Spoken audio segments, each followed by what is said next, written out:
Hello, my name is Emma Connor, and I am going to be giving a film review of the 1936 comedy slash romance movie by Charlie Chaplin, Modern Times.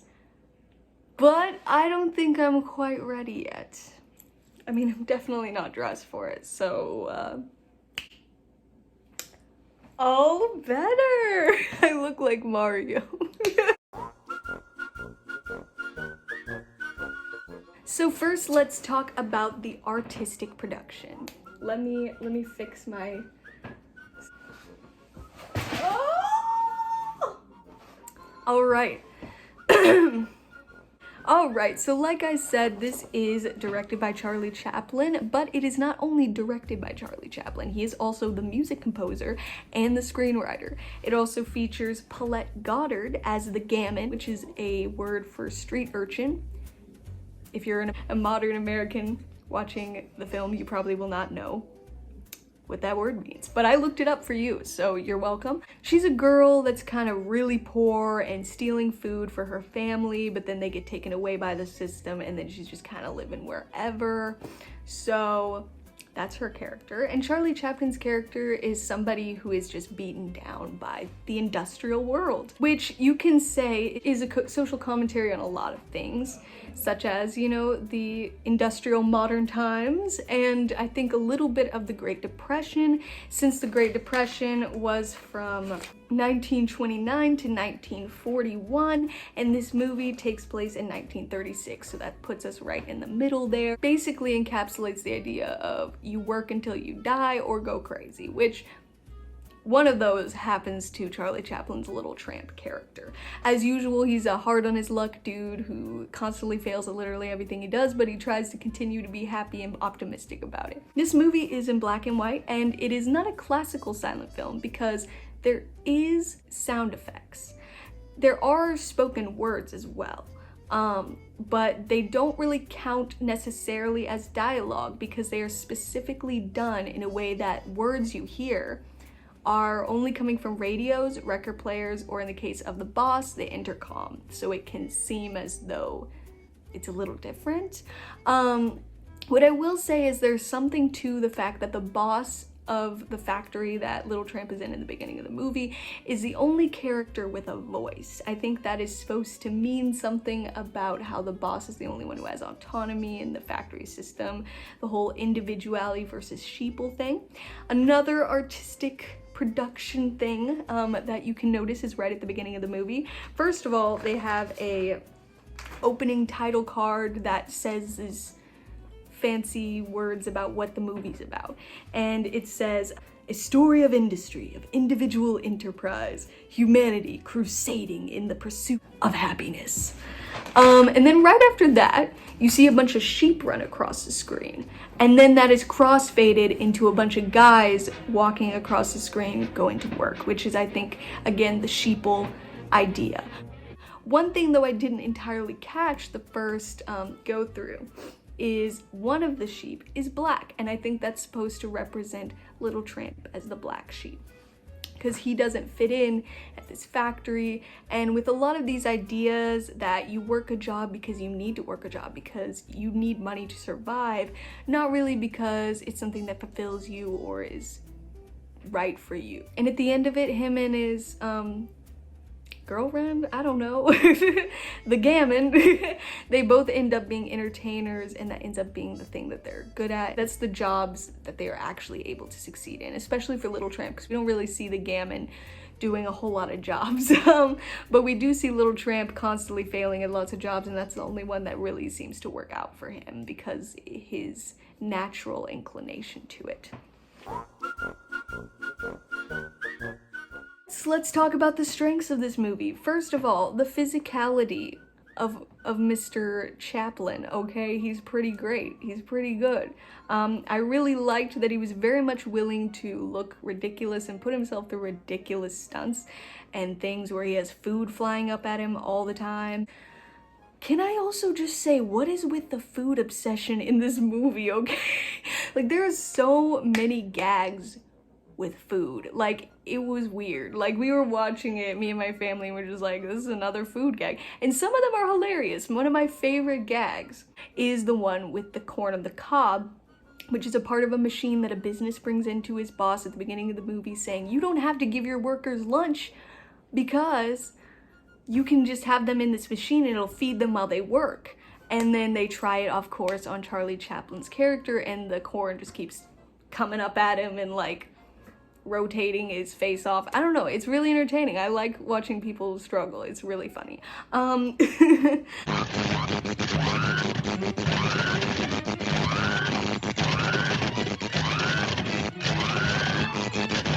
And the other one I liked was him going through the gears, which I think is a more iconic scene, and then how they reverse the tape so it looks like he's going back up the gears after he's gone crazy from working in such a high pressure environment at his job.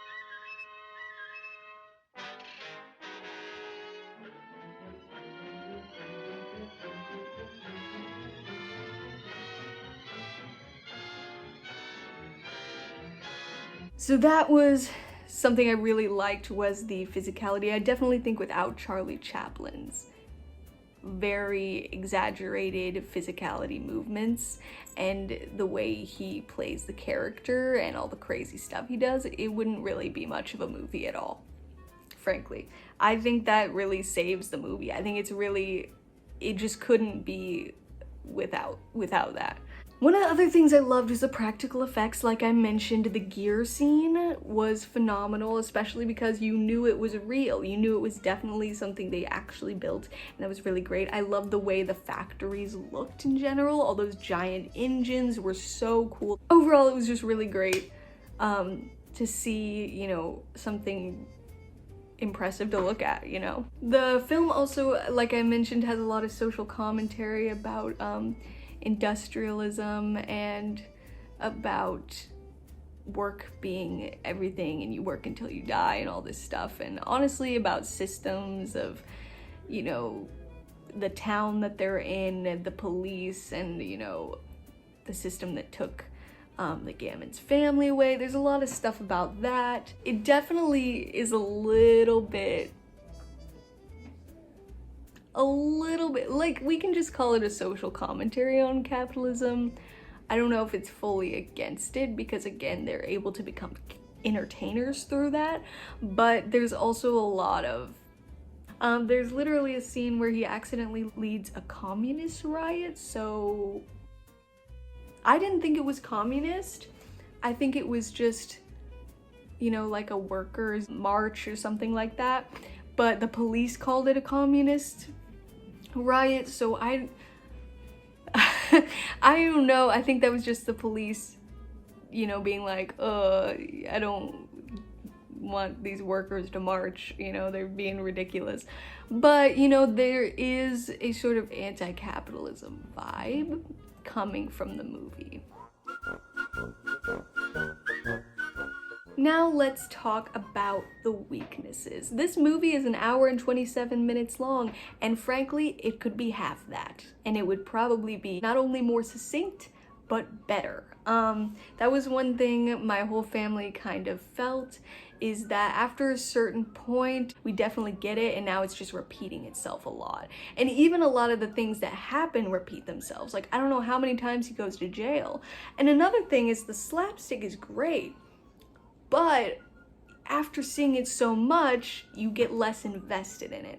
And that's one thing I thought he was really good at, making you suspenseful, like, oh no, what's gonna happen? But the problem was, at a certain point, you know he's always going to fail. So you're not really invested anymore. You're like, what's the point? You know, I've seen this a bajillion times by now. And the stakes kind of go away, especially when one of the ending, like, oh no, what's gonna happen things was them being sent to jail. But within the movie, it's practically just a movie about Little Tramp and the Gammon getting sent to jail like 1,000 times. That's literally like what happens the majority of the movie, is they get sent to jail. And so, you know, he goes to jail like 6 times, and yet they continue trying to make me feel scared that he's going to be arrested. even though I know if he does, he's gonna be fine, he's gonna get out, we're just gonna do this thing again. So at a certain point, they became tiring, whereas in the beginning, they were really fun. And I think that's just because of how long it was. I think the point it was trying to get across, it got across really well in the beginning, but after it becomes more about the gamin and his relationship, I feel like that wasn't necessary to make the industrial point, and then it just drags the plot because we gotta go through all that stuff again. Speaking of the gamin, played by Paulette Goddard, I think she does a great job. I do think she has a very great introduction. She's, you know, cutting off bananas and throwing them to children who I assume are also struggling at least.